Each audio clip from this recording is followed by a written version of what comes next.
Hello, welcome. This is our story about luxating patellas.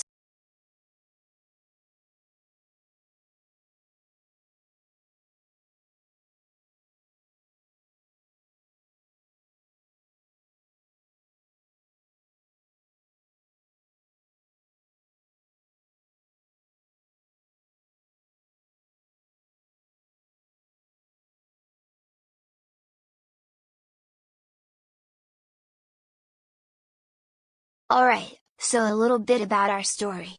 We started to notice there was something wrong with Addie's knees when she started limping.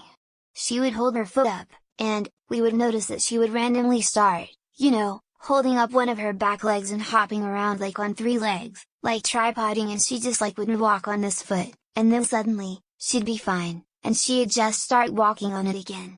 She was, I think, around a year old at this point. So we went to the vet. We told him about this, and he, knowing that luxating patellas were common in small dogs, felt her knees, thinking, oh, she might have this. So, he felt her knees and he could tell that they were out of the grooves and moving around, and that's when we got our luxating patella diagnosis. That's how we knew she had it. So, a little bit about luxating patellas. Luxating patellas are caused by the kneecap, or the patella, shifting. So basically you have a groove in your knee, where the kneecap will go. But, instead of staying in place, when a dog has luxating patellas, it will move in and out. So, there's different grades, 1 through the 4. A 1 would be, it's just manually dislocated, like you can move it out of the groove but it will go straight back in by itself when you let go of it. Now, if the dog has grade 2 luxating patellas, it means that they'll spontaneously dislocate but then go back in by itself.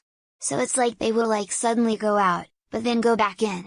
With grade 3 luxating patellas, it means that they're usually dislocated, it's rarer to find them not dislocated than dislocated, but it doesn't correct, you can manually put it back in the groove and as long as you hold it there it'll stay. But once you let go, it's done. It'll go back out. And then, with grade 4, it's just kinda permanently out of place, nobody can correct it, you just can't move it back in. In Addie's case, her knees were both grade 3. So they were usually dislocated, you could put them back in with pressure. But, they were really never where they should be. So, because of this we were told that she would have to have surgery. There is no possible way that she would live a long, healthy, life without the surgery. So we knew we had to get the surgery. Her first surgery was around the 1st of June, give or take a few days, I couldn't find the exact date. We had her right leg done first because it was the worst leg, and so she had something called a trochleoplasty, and what happens when they do that is there's this fun thing called the trochlear groove, and that is where the patella rests, and what they will do is they will basically cut the leg open. They will take a metal bar, and a hammer basically, and they will literally carve out the groove to make it deeper, in hopes that the patella would have a harder time jumping out. The groove being deeper will help make it harder for it to slip out. Then, in Addie's case, she also had pins put in her knees. So, they would place them above and below the patella to hold it, hopefully, in place.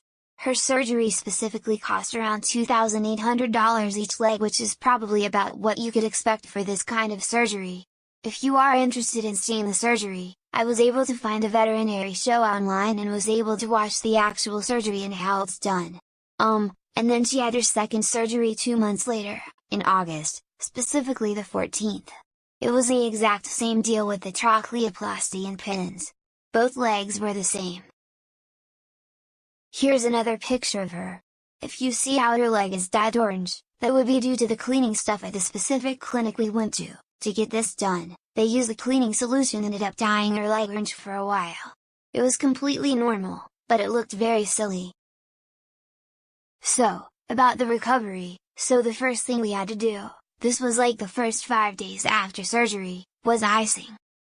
Obviously icing would be used because we want to reduce the pain and swelling, especially in those first few days. It'll also improve circulation and break up scar tissue, and also will promote relaxation and improve mobility, which is the kind of thing you need when recovering from this sort of surgery. You really want to get the leg back to the full range of motion, as quickly as possible, and retain as much range of motion as possible to begin with. So, this is the ice bag they gave us.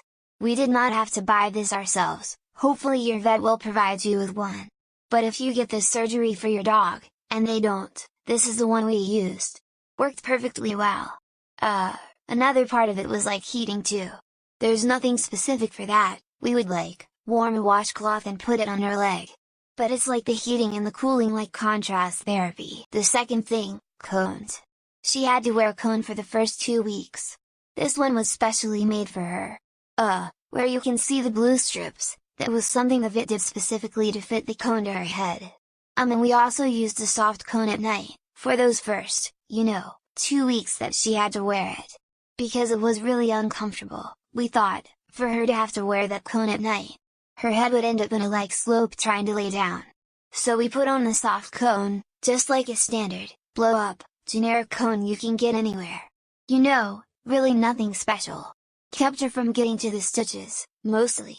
That was the big thing, they didn't want her chewing at her stitches. Alright, stitches. Like I mentioned, she got her stitches out at 2 weeks post-op. We did have to go back to get them removed. They didn't put her under anesthesia or anything for that. The slow walks. Yes, yeah, you have to go super slow for walks. Walks only start after the first 2 weeks. First 2 weeks, they're bed-bound. But, then you go to slow walks. So to start, it's like a 5-minute progression. So the 3rd week we were able to start taking her on 5-minute walks, and then each week through the 8th week you can increase by 5 minutes, so long as they show no lameness or regression in progress. So like week 4 would be 10 minutes, week 5, 15, and so on. Another thing I did specifically with Addie, they did not say we had to do this kind of stuff, but I massaged her legs a lot to relax the muscles, again promote that damaged scar tissue to heal. I also did some range of motion exercises with her, because, after that kind of surgery, the faster you can get them moving their leg around, the less of that range of motion you'll lose, which is gonna be the best case for their healing. So I did some of that with her, she hardly even had to move, I would basically just move her leg for her. Alright, finally, hair growing back. This is her obviously, fresh out of surgery with a shaved little chicken leg.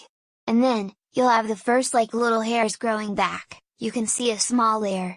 It was so funny, we didn't know that she had spots, on her skin, until we had this surgery done because we've never shaved her.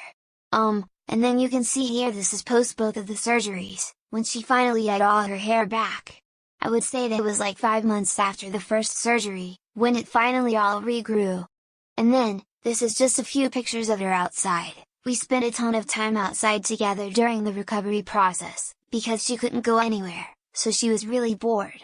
All day. Every day. So I tried to take her outside as much as possible. She loves to sit outside and watch people. So I would just watch videos on my phone while she would sit outside and just look around. Highly recommend letting your dog sit outside during recovery to get some mental stimulation if that is something they enjoy.